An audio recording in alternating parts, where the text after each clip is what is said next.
सशङ्खचक्रं सकरीचकुण्डलं सपीतवस्त्रं सरुषैर्वेक्षणं सहारवक्षस्थलकौस्तुभश्रियं नमामि विष्णुं शिरसा चतुर्भुजं शान्ताकारं भुजगशयनं पद्मनाभं सुरेशं विश्वाधारं गगनसदृशं मेघवर्णं शुभाङ्गं लक्ष्मीकान्तं कमलनयनं योगविरध्यानगम्यं वन्दे विष्णुं भवभयहरं सर्वलोकैकनाथं ध्येयं सदा परिभवग्नमभीष्टदोहं तीर्थास्पदं शिवविरिञ्चिनुतं शरण्यं भृत्यार्तिहं प्रणतपालभवाब्धिपोतं वन्दे महापुरुषते चरणारविन्दम् वन्दामहामहेशानं चण्डकोदण्डखण्डनं जानकी हृदयानन्दं चन्दनं रघुनन्दनं वसुदेवसुतं देवं कंसचाणूरमर्दनं देवकी परमानन्दं कृष्णं वन्दे जगद्गुरुं गुरुर्ब्रह्मा गुरुर्विष्णु गुरुर्देवो महेश्वरः गुरुः साक्षात् परब्रह्म तस्मै श्रीगुरुवे नमः। मूकं करोति वाचालं पङ्गुलङ्घयते गिरिं यत्कृपातमहं वन्दे परमानन्दमाधवं लोकाभिरामं रणरङ्गधीरं राजीवनेत्रं रघुवंशनाथं कारुण्यरूपं करुणाकरं तं श्रीरामचन्द्रं शरणं प्रपद्ये। मनोजवं मारुततुल्यवेगं जितेन्द्रियं बुद्धिमतां वरिष्ठं वातात्मजं वानरयूथमुख्यं श्रीरामदूतं शरणं प्रपद्ये। सर्वमङ्गलमङ्गल्ये शिवे सर्वार्धसाधिके शरण्ये त्र्यम्बके गौरी नारायणी नमोस्तुते। भगवान की कृपा से अपने परिवार में आज चौथा दिन है। आज चौथे दिन की कथा हो रही है। ये परमात्मा की अहेतु की कृपा है। एक दिन हमने भगवान के स्वभाव के बारे में बोला, भगवान का गुण क्या है उसके बारे में बोला, भक्ति के बारे में बोला, नवधा भक्ति के बारे में बोलना था। कल समय कम मिला इसलिए नहीं हो पाया। आज हमको नवधा भक्ति के बारे में बोलना है। उसके पहले आपको बता दूं कि तुलसीदास से लोगों ने पूछा, क्योंकि एक दिन रामचरितमानस की चर्चा मैंने किया था। तुलसीदास से लोगों ने पूछा कि आप रामचरितमानस को, इस ग्रंथ को बहुत छिपा करके रखते हैं, इसमें क्या है? तुलसीदास ने एक लाइन में कहा कि रामचरितमानस में मैं आपको पूरे मानस में बता दूं, एक लाइन में बता दूं कि मानस में क्या है। तो लोगों ने कहा हाँ बता दो क्या है।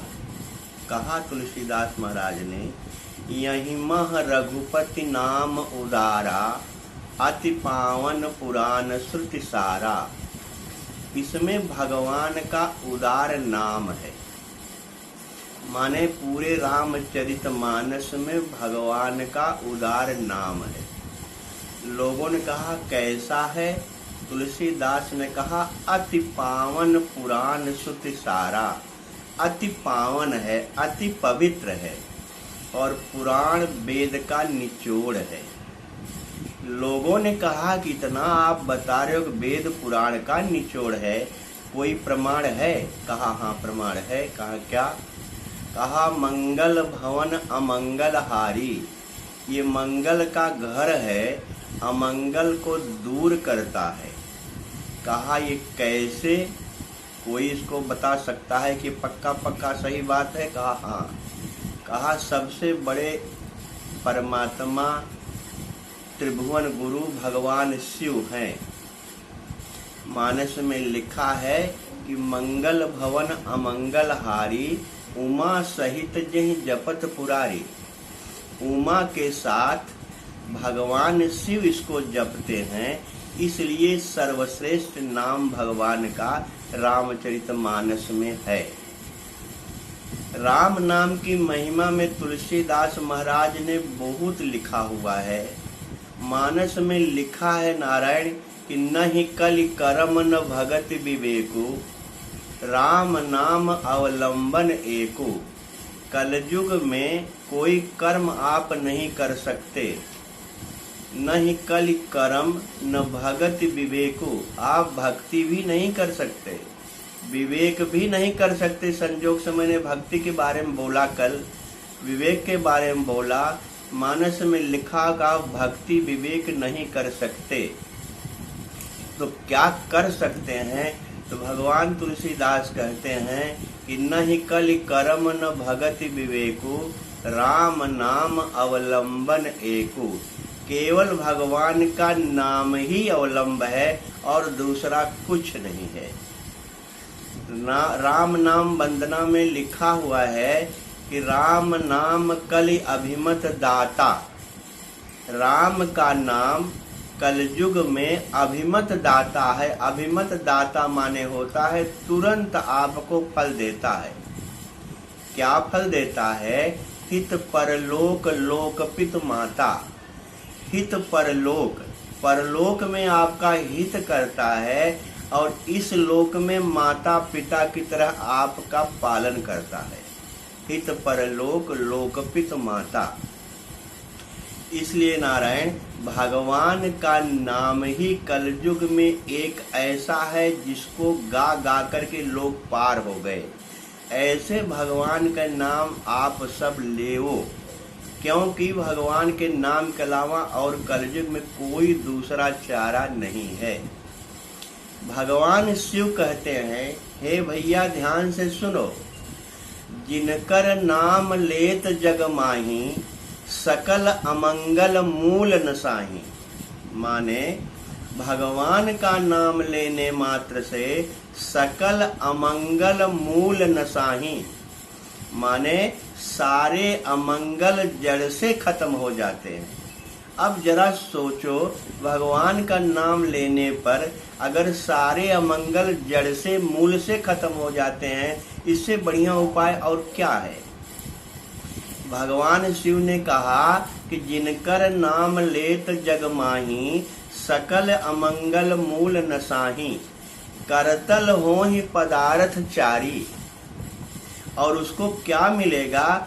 चारों पदार्थ उसके हाथ में आ जाएंगे। चारों पदार्थ माने क्या होता है? आप जो है अर्थ चाहते हो, धन चाहते हो, धर्म चाहते हो, अर्थ धर्म काम मोक्ष, ये चार पदार्थ है।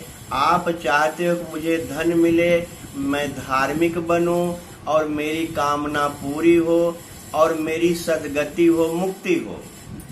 भगवान शिव कहते हैं कि जिनकर नाम लेत जग माही, सकल अमंगल मूल नसाही, करतल हो ही पदार्थ चारी। ये चारों पदार्थ उसके करतल पे आ जाते हैं, हाथ में आ जाते हैं। भगवान शिव ने कहा, ते सिया राम कहो का मारी। वही सीता और राम है। ऐसे सीता और राम का नाम अगर कोई मन से, कर्म से, वचन से, श्रद्धा से लेता है तो उसके सारे अमंगल दूर हो जाते हैं। सकल कामनाहीन जे राम भगत रसलीन, नाम पीयूष सुहृद तिनों किए मन मीन। अगर कामना को छोड़ करके कोई भगवान का नाम लेता है तो उसका कल्याण भगवान का नाम कर देता है।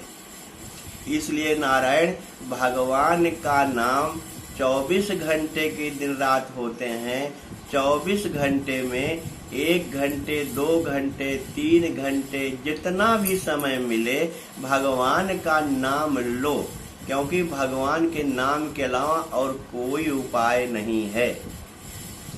ऐसा संत महात्मा ग्रंथ सभी कहते हैं। आज हमको बोलना है नवधा भक्ति पर। कल थोड़ा सा बोला था, आज हमको जितना भगवान कृपा होगी उतना बोलेंगे।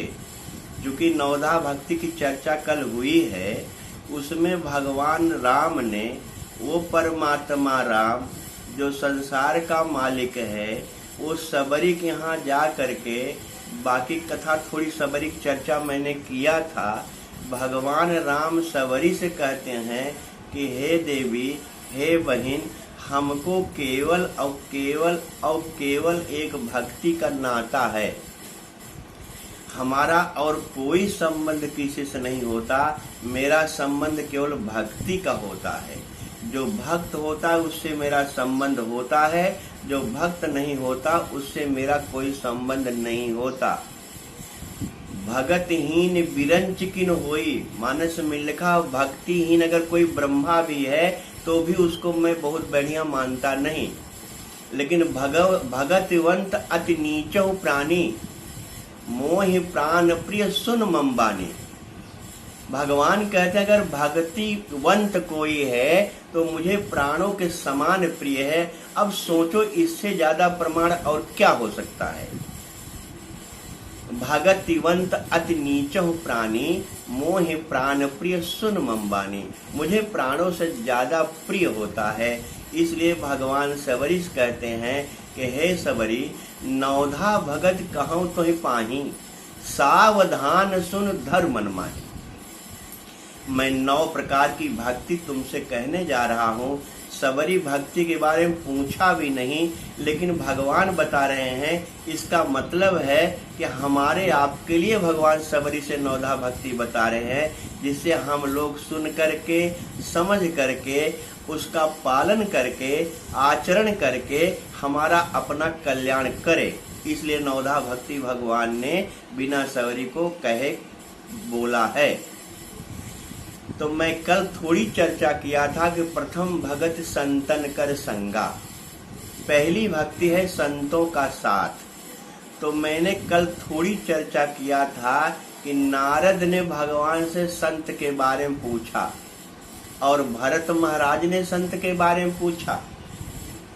तो भगवान ने नारद से कहा कि हे नारद, मैं सुनमुन संतन के गुण कहूँ, जिनते मैं उनके बस रहूं। मैं संतों का गुण कह रहा हूं जिससे मैं उनके बस में रहता हूं। तो नारद ने कहा होगा कि हाँ भगवान, हमको संतों का गुण बताइए। तो पहला संत का गुण था खट विकार जित अनघ अकामा। इसकी थोड़ी चर्चा मैंने कल किया था। एक बात आप समझो जो मुझे कहना है, आपकी समझ में आवे तो मान लेना, न समझ में आवे तो छोड़ देना। भगवान कहते हैं 6 विकार को जिसने जीत लिया हो। अब मान लो आपको 6 विकार को जीतने वाला आदमी खोजो तो कहाँ मिलेगा। और 6 विकार किसी आदमी में कहीं खोजने की जरूरत नहीं है। 6 विकार तो मेरे में भी है न। 6 विकार जो मैंने कल कहा था, काम, क्रोध, लोभ, मोह, मद, मत्सर, ये 6 विकार कहीं बाहर नहीं है। भगवान कह रहे हैं कि 6 विकार को जिसने जीता है वो संत है। तो क्या 6 विकार को मैं जीत लूं तो मैं संत नहीं हो जाऊंगा? हमको लगता है, मैं अपने मन से बोल रहा हूं, जो मेरी समझ में आया है। जैसे हम कहते हैं कि मेरा हाथ है, मेरा पैर है, मेरी आँख है, मेरा कान है, मेरा वाणी है, मेरा मुंह है, जितना भी अपने हाथ में इंद्रियां हैं उनको कहता हूँ ये मेरी हैं। अब जरा सोचो कि जब मैं कहता हूँ कि मेरा पैर है तो इससे लगता ये है एक मैं हूँ, एक मेरा पैर है। जैसे अगर मैं कहूँ कि ये मेरा घर है तो इसका मतलब हुआ घर एक है और मैं दूसरा हूँ। अगर ये बात हमारी समझ में आ रही है कि जहां भी मैं कभी कहता हूँ ये मेरा है, तो जो चीज को मैं कहता हूँ ये मेरा है, इसका मतलब एक वो चीज है और दूसरा मैं हूँ। ऐसे ही ये मेरी आंख है, मेरा पैर है, तो एक आंख है, एक पैर है और एक मैं कोई और हूँ। तो भगवान कहना चाहते हैं कि जब तुम कोई और हो, तुम्हारा आंख कान मुंह कोई और है, तो तुम अपने आंख कान को, अपनी वाणी को अपने पांचों ज्ञान इंद्रियों को ध्यान से समझो नारायण। 6 विकार में जो काम क्रोध लोभ मोह मद मत्सर हैं, ये 6 विकार में 6 विकार, 5 ज्ञान इंद्रियां, 6वां मन। ये पांचों ज्ञान इंद्रियां आंख कान नाक जिह्वा माने रसना त्वचा, पांचों ज्ञान इंद्रियों और एक मन के साथ ही अनर्थ होता है। भगवान कहते हैं जिसकी पांचों ज्ञान इंद्रियां और एक 6वां मन, ये जिसका जीत लिया, जिसने बाहर देखना या संसार में देखना या विकारों को से दूर रहना, जिसने दूर कर लिया, जिसने जीत लिया अपने 6 इंद्रियों को, माने आंख को पहले, कान को, नाक को, रसना को, त्वचा को, ऐसे जो 5 ज्ञान इंद्रियां हैं और 6वां एक मन है, जिसने 6 इंद्रियों को अपने वश में कर लिया। माने जो 6 इंद्रियां अगर वो चाहे तो बाहर जाएं, न चाहे तो बाहर न जाएं। जैसे कछुआ गीता में आया है, कछुआ होता है जब चाहता है अपने चारों पैरों को फैला देता है और जब चाहता है तो सिकोड़ लेता है। ऐसे 5 ज्ञान इंद्रियां 6वां मन जिसके बस में हो जाए, उसको कहते हैं खट विकार जित। तो वो कहीं संत खोजने की जरूरत आपको नहीं है, वो 6 विकार को आपको ही जीतना है, आपको ही संत बनना है। ऐसे आप खोजना शुरू करो तो पूरे भारत में खोज डालोगे। क्योंकि हमारी आंख ठीक नहीं है, इसलिए हमको संत नहीं दिखाई पड़ेगा। क्योंकि गीता में लिखा हुआ है, भगवान ने अर्जुन से कहा कि हे अर्जुन, जब अर्जुन ने प्रश्न किया कि प्रभु मैं आपके स्वरूप को देखना चाहता हूँ, तो भगवान ने अर्जुन से कहा कि तुम इन आंखों से मुझे देख नहीं पाओगे। अब जरा सोचो, अर्जुन 24 घंटे भगवान के साथ रहता है, लेकिन ऐसे अर्जुन को भगवान करें तुम इन आंखों से मुझे देख नहीं सकते। मुझे देखने के लिए मैं तुझे दिव्य चक्षु दूंगा। इसका मतलब इन आंखों से, जो आंखें विकारी हैं, जो आंखों में राग द्वेष भरा पड़ा है, ऐसी आंखों से हम भगवान को जब नहीं देख सकते तो हम 5 ज्ञान इंद्रियों को और 6वें मन को कैसे कंट्रोल कर सकते हैं। और जब तक हम कंट्रोल नहीं करेंगे तब तक भगवान नहीं दिखाई पड़ेगा। और भगवान से बड़ा संत होता है, संत नहीं दिखाई पड़ेगा। इसलिए कहीं देखने की जरूरत नहीं है। मैंने कई बार कहा कि मानस आपका दर्पण है, आप अपने को देखो कि मैं संत हूं कि नहीं। तो पहला लक्षण है खट विकार, 6 विकार, जो आपको ही जीतना है, आपको ही ठीक करना है। दूसरे के यहाँ खोजने मत जाओ, क्योंकि संसार में लिखा हुआ है अपने मरने से ही स्वर्ग होता है। अपने मरने के बाद ही पता चलता है कि हम स्वर्ग में गए कि नरक में गए, और अपने ही आप जानते हो, दूसरा कोई नहीं जानता। इसलिए नारायण, हमने कई बार कथा में कहा होगा कि आपका गीता में लिखा हुआ है, लोग कहते हैं, चूंकि 6 की बात आई इसलिए मेरे मन में याद आ गया, आपको सुना दूं। लोग कहते हैं कि मरने के बाद एक सुई भी कोई नहीं ले जाता। मरने के बाद, मरते समय जितनी संपदा है, जो कुछ है, कोई ले नहीं जाता। लेकिन गीता में लिखा हुआ है कि मरते समय, मरने के बाद 6 चीज आदमी लेके जाता है। यही 6 विकार है। अब 6 चीज क्या है? गीता में 15वें अध्याय में लिखा हुआ है, शरीरम यद वापनोति यच्चाप्युत्क्रामति सुरः गृहते तानि संयाति वायुर्गंधा निवासयात्। जैसे एक फूल को घर में रख दो, बहुत महकदार फूल हो, फूल को घर में रख दो तो फूल की सुगंध बगल वाले घर में, बगल पड़ोसी के घर में सुगंध चली जाएगी। अब मान लो कोई पूछे कि भैया फूल तो आपने घर में रखा था, सुगंध कैसे बगल के पड़ोसी घर में गई? और पड़ोसी कहेगा कि बहुत बढ़िया आपने फूल रखा है, जिसकी महक मेरे घर में आ रही है। अब कोई पूछे कि फूल की महक कैसे गई, तो आप कहोगे फूल तो यहाँ रखा था, हवा ने फूल के महक को दूसरे घर में पहुंचा दिया। तो गीता में लिखा हुआ है, शरीरम यद्वापनोति यच्चाक्रामति सुरः गृहीत्य तानि संयाति वायुर्गंधा निवासयात्। जैसे फूल की गंध को हवा जो है एक जगह से दूसरी जगह पहुंचा देती है, और फूल कुछ दिन पड़ा रहता है तो फूल सूख जाता है, फूल बेकार हो जाता है।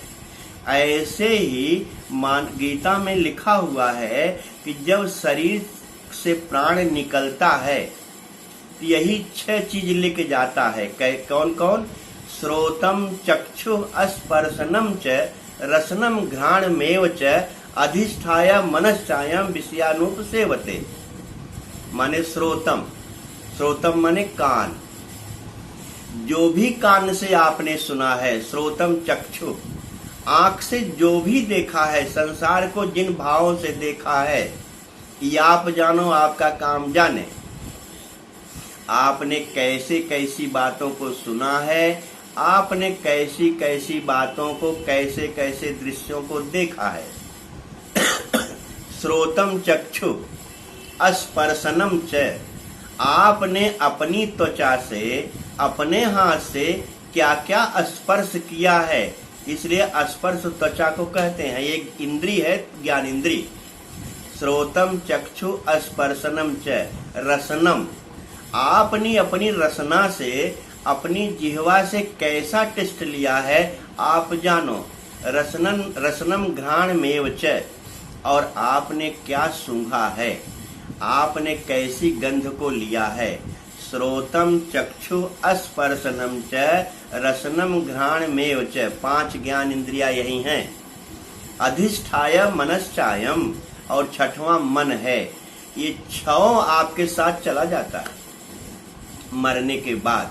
इसीलिए लड़का जब पैदा होता है तो उसके विचार, उसकी भावना, उसके देखने का, खाने का, बोलने का सारा ढंग बदल जाता है, क्योंकि वो पहले जन्म में जो कुछ देखा है, जो कुछ सुना है, जो कुछ खाया है, जो कुछ स्पर्श किया है, वो बचपन से उसके साथ हो जाता है। इसलिए सबके स्वभाव अलग अलग होते हैं।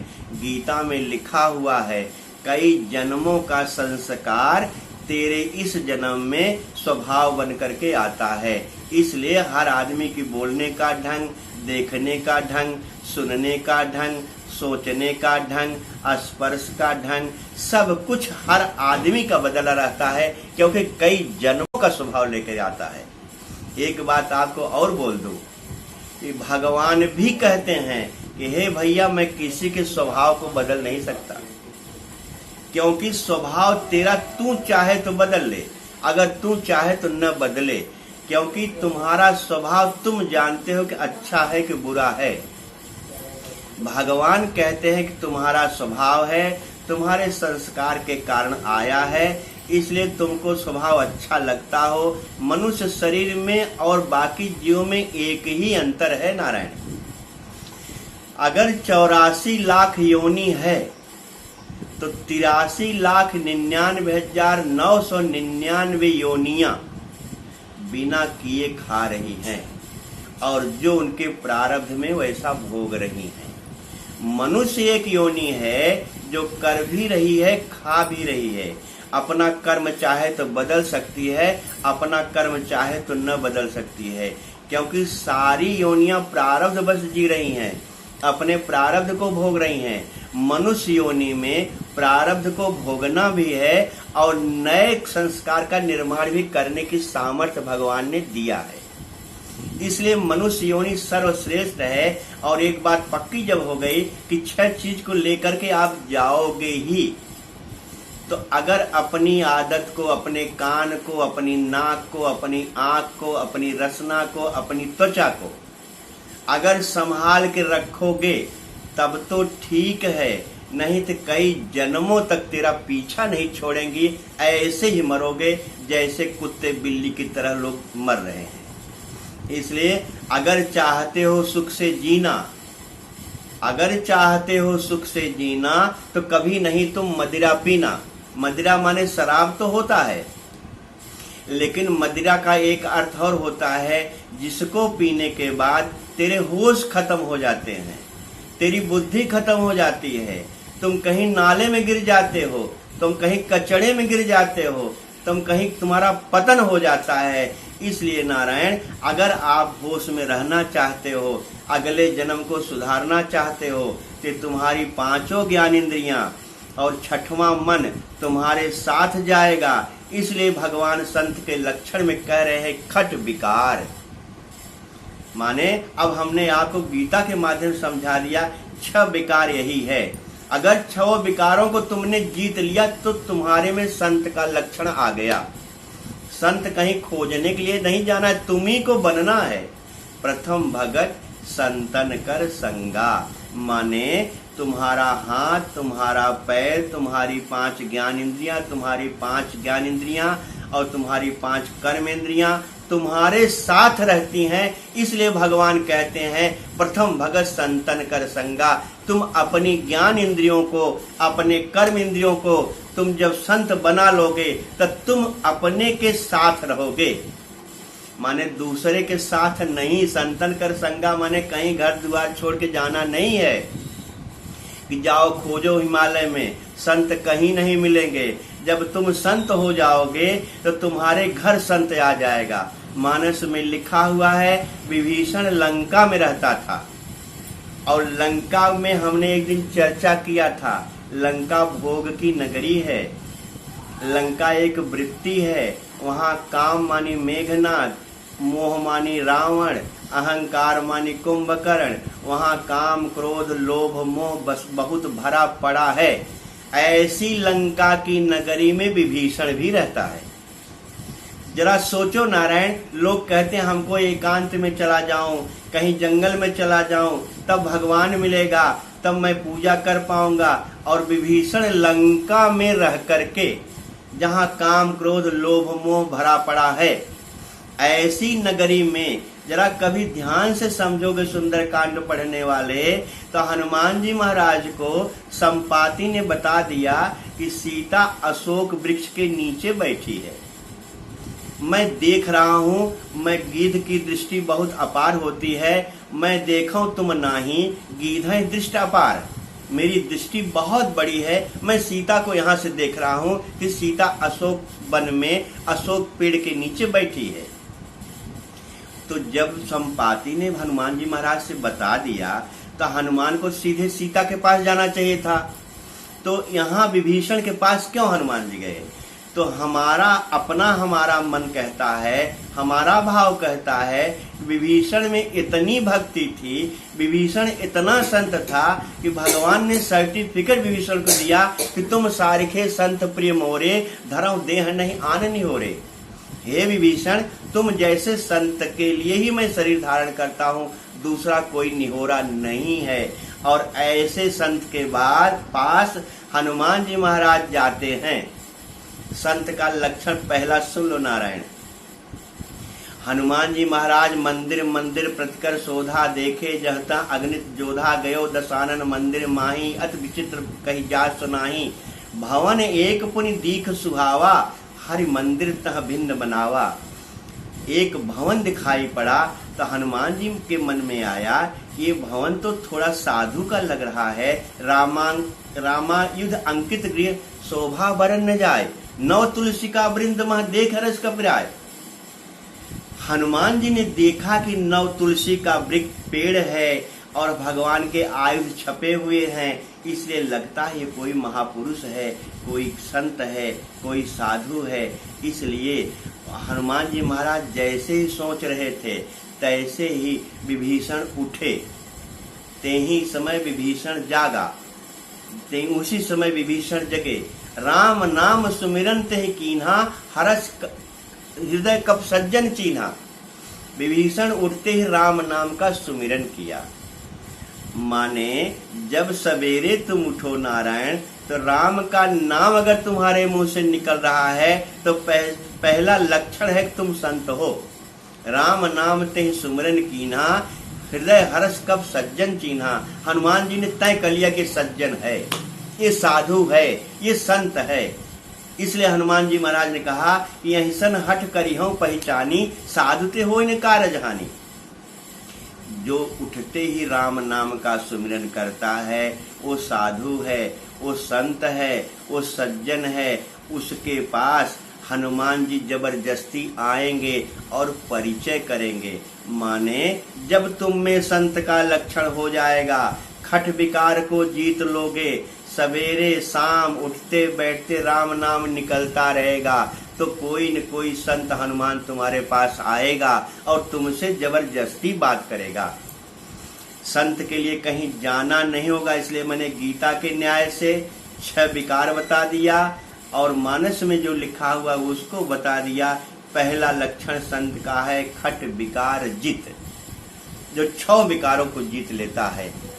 खट विकार जित अनग अकामा, जो पाप रहित है, इसकी चर्चा मैंने कल किया है। अकामा, जो कामना रहित है, मैंने कल भी कहा था, करीब करीब हर कथाओं में कहता रहता हूँ। सकल कामना हीन जे, जो सकल कामना से हीन हो जाता है। राम भगत रसलीन, जो राम के चरणों में रस ले लेता है, भगवान की भक्ति में लीन हो जाता है, उसका भगवान सब कुछ कर देता है। बचन कर्म मन मोर गति, बचन कर्म मन मोर गति, भजन करई नहीं काम। अरण्य कांड में अत्रि महाराज के साथ चर्चा होने के बाद भगवान ने कहा है कि हे भैया, बचन कर्म मन मोर गति, माने जिसको वचन से, कर्म से, मन से मेरा भरोसा है। वचन कर्म मन मोर गति, भजन करें निष्काम, जो निष्काम भक्ति के लक्षण को बताया था आपको, जो निष्काम भक्ति करता है। भगवान कहते हैं तिनके हृदय कमल मह, उसके हृदय में कमलवत रहता हूँ।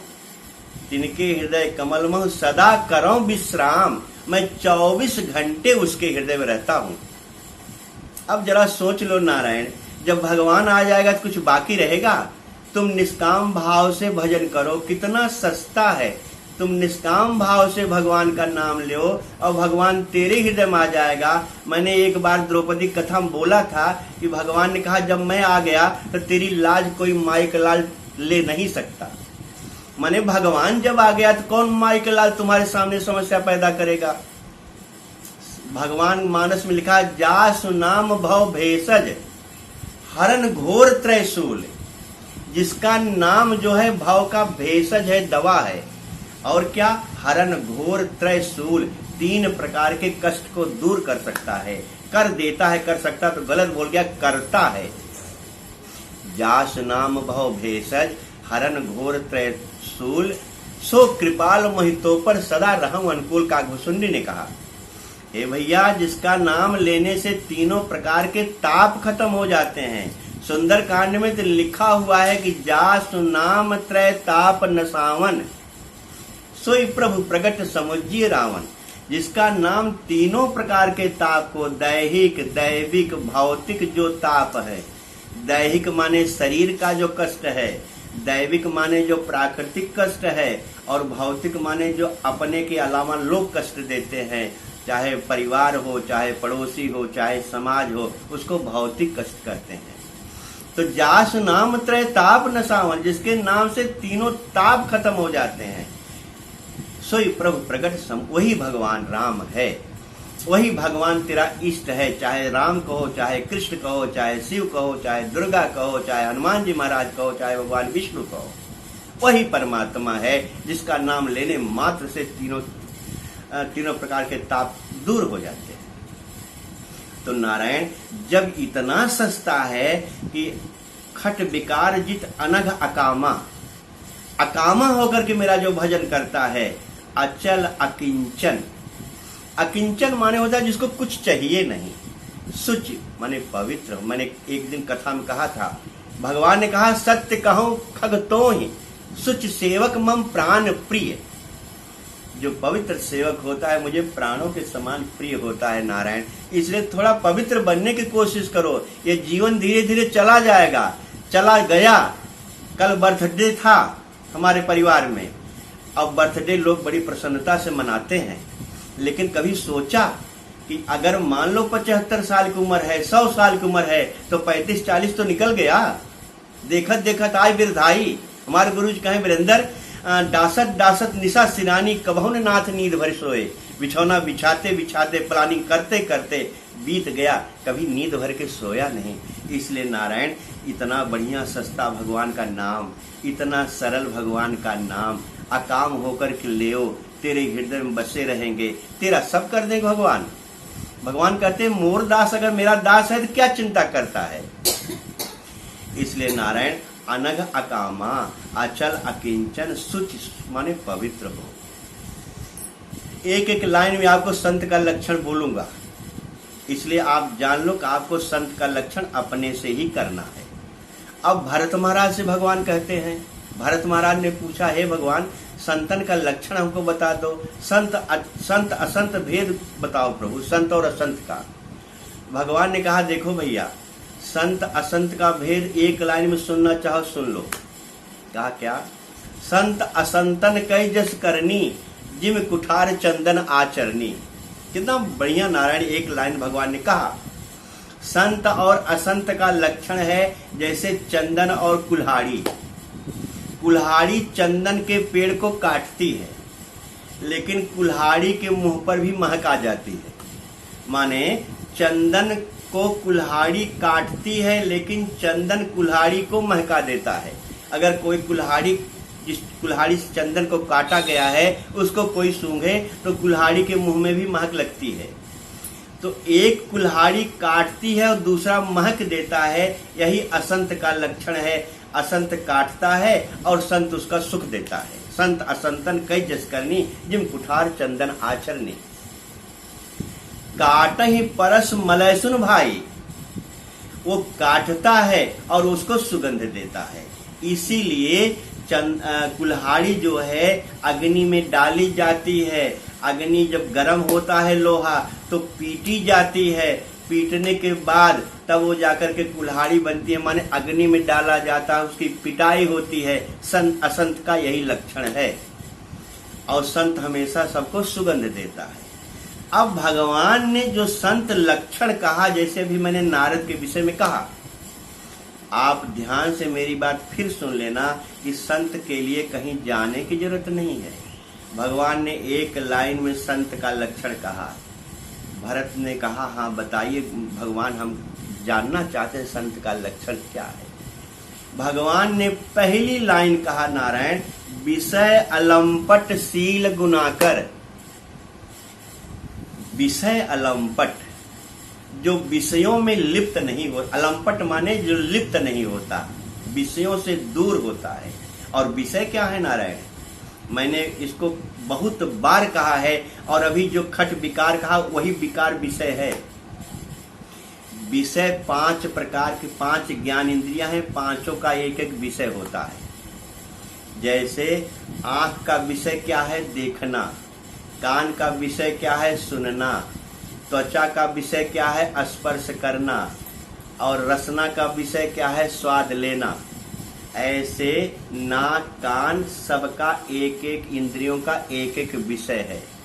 अब आंख से हम क्या देख रहे हैं हम जानते हैं, कान से हम क्या सुन रहे हैं हम जानते हैं, नाक से हम क्या सूंघ रहे हैं हम जानते हैं, स्पर्श हम क्या क्या कर रहे हैं हम जानते हैं। इसलिए नारायण, अपने आंख कान नाक जो पांचों ज्ञान इंद्रियों में 3 महत्वपूर्ण की इंद्रियां हैं। मैं बहुत बार बोलता था पहले कि गांधी जी के 3 बंदर माने गांधी जी आंख को अपने मूंद लिए थे, कान को अपने बंद कर लिए थे और मुंह को अपने बंद कर लिए थे। इसका मतलब गांधी जी के 3 बंदर बचपन में सुना था। अब लगता है महावाक्य है। क्या? आंख से बुरा मत देखो, कान से बुरा मत सुनो, वाणी से बुरा मत बोलो। यही 5 विषय हैं। इसलिए भगवान कहते हैं हे भैया भरत, विषय अलंपट, जो विषयों से अलंपट होता है, लंपट नहीं होता है। मानस में लिखा है, जे ताकहि पर धन पर दारा, बाढ़े खल बहु चोर जुआरा, जे ताकहि पर धन पर दारा। इसलिए जो परदारा को देखता है, परधन को देखता है, उसको चोर कहते हैं, उसको जुआरी कहते हैं, उसको खल कहते हैं। इसलिए अपने आंख से परधन परदारा मत देखो नारायण, अगर चाहते हो सुख से जीना। तो भगवान कहते हैं पहला लक्षण है विषय अलंपट, जो विषयों से दूर रहता है। मैंने एक दिन कहा था कि नहीं कहा था, कभी कहा होगा कि जनक महाराज ने अष्टावक्र से कहा कि मेरी गति कैसे होगी, मुझे कोई ऐसी चीज बताइए कि मेरी सदगति हो जाए। जनक ने कहा, अष्टावक्र ने कहा, हे जनक, अगर तुम अपना कल्याण चाहते हो तो विषयान विषयत तज, विषयों को विष की तरह छोड़ दो। विष तो एक बार मारता है, विषय रोज मारता है। जैसे आपने कोई गंदी सीनरी देखा, रोज देखने का मन होगा, रोज दुखी हो जाओगे। और विष तो काट लिया, एक बार सांप काट लिया, मर गए, बात खत्म हो गई। लेकिन विषय रोज आपको मारता है। मानस में लिखा हुआ है 5 विषयों से 5 जीव मर रहे हैं। कथा थोड़ी बढ़ जाएगी, लेकिन जान लो। जैसे शब्द, शब्द माने सुनना। शब्द हिरन सुनता है, हिरन सुन करके मारा पकड़ा जाता है। शब्द स्पर्श, हाथी एक ऐसा जीव है जिसके स्पर्श सुख बहुत, उसको बहुत रहता है।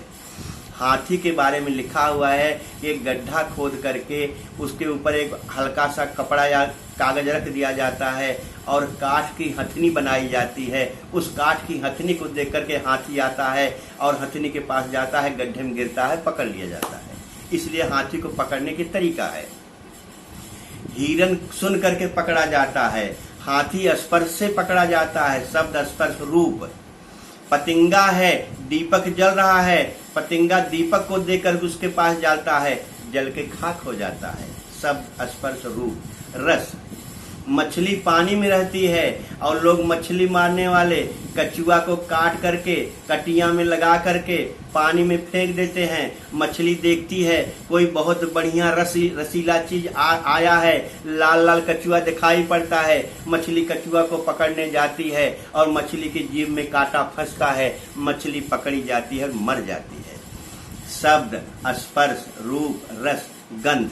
भौरा जो है फूल में जाता है, कभी कभी लिखा हुआ है ये भौरा जो है कमल के फूल में जाता है, रात हो जाती है, भौरा उसी फूल में फंस जाता है और कमल बंद हो जाता है। सवेरे कोई जानवर आता है, कमल को तोड़ करके लेकर चला जाता है। यही आस अटके रहे अल गुलाब के मूल, यही फिर बसंत यही डाली में फूल, और भौरा मर जाता है। माने शब्द से, स्पर्श से, रस से, रूप से, गंध से एक एक जानवर मर रहे हैं। और मनुष्य के पास 5 है। मनुष्य की क्या दशा होगी गोविंद जाने। 5 विषय मनुष्य के पास हैं।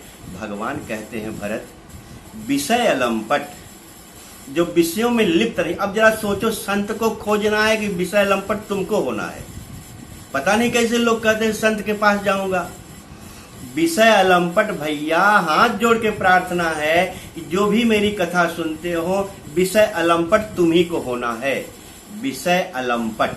सील गुनाकर, सील माने आचरण।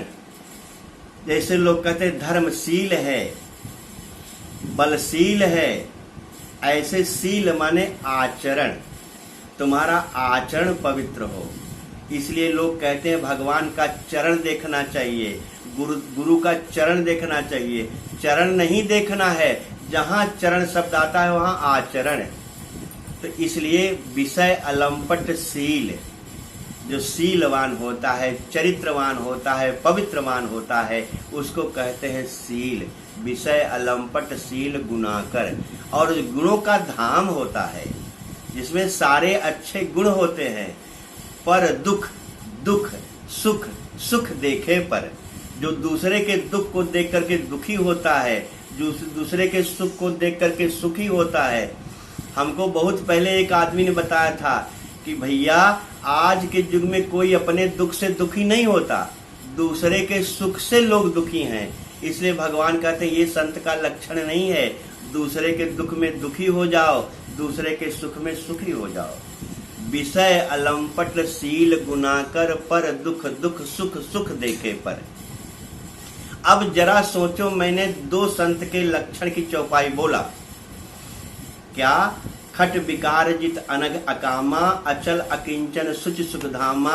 दूसरा भरत के बारे में विषय अलंपट शील गुनाकर पर दुख दुख सुख सुख देखे पर। ये जितना भी दोनों चौपाइयों मैंने बोला, ये किसी दूसरे में देखने जाओगे कि अपने में देखने जाओगे?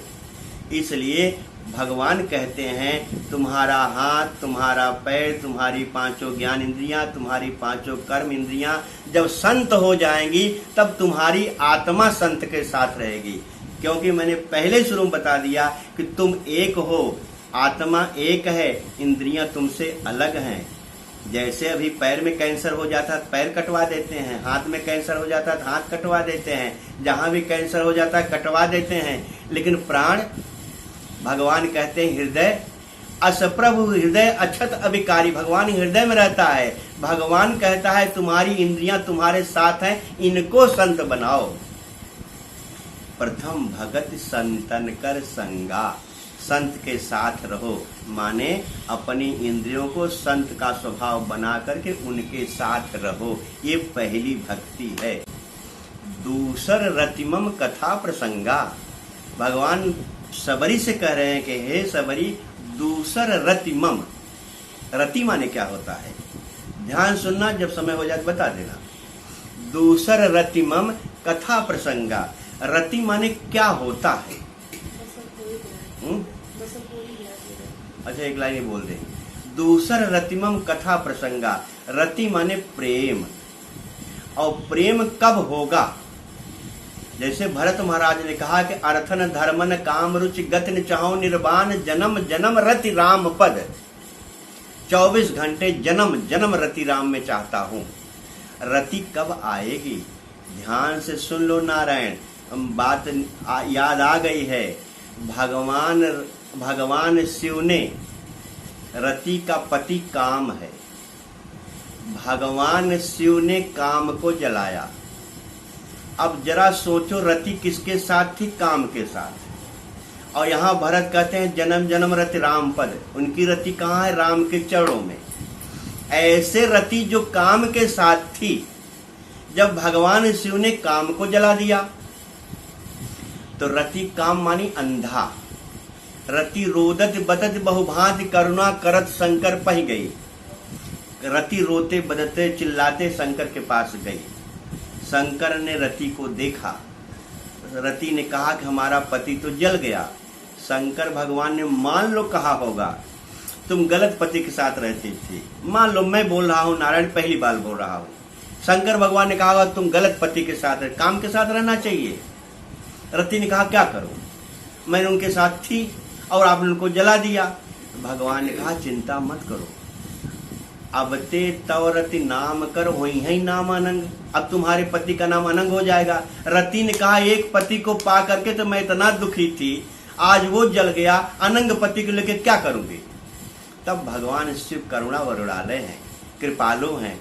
भगवान शिव ने कहा हे रति अब सुनो, तेरा पति जल गया ना? कहा हाँ। अब पति का तुमको मोह नहीं है? कहा नहीं, लेकिन हम पति चाहती हूँ। अब तक तो मैं फंसी थी, जैसे एक दिन मैंने कहा अब लो नसानी अब ना नसई हो। तब भगवान करुणा करके रति से कहते हैं कि जब जदुवंश कृष्ण अवतारा होई है हरनि महामहि भारा, कृष्ण तनय होई है पति तोरा, वचन अन्यथा होई न मोरा। हे रति, जब भगवान कृष्ण जदुवंश में अवतार लेंगे और भगवान कृष्ण का बेटा होगा, जब जदुवंश कृष्ण अवतारा हुई हैं हरनि महामहि भारा, जब पृथ्वी का भार हल्का करने के लिए भगवान आएंगे तो कृष्ण तनय हुई हैं पति तोरा। माने अभी रति काम के साथ थी, अब रति कहाँ गई? अब रति भगवान कृष्ण के बेटे के साथ गई। इसका मतलब है नारायण, जब तेरी रति भगवान के चरणों में होगी, भगवान कहते दूसर रति मम कथा प्रसंगा, मेरी कथा प्रसंग में तेरा प्रेम हो। जैसे तेरा प्रेम संतों का लक्षण मैं बोला, ऐसे तेरा प्रेम मेरी कथा प्रसंग में हो।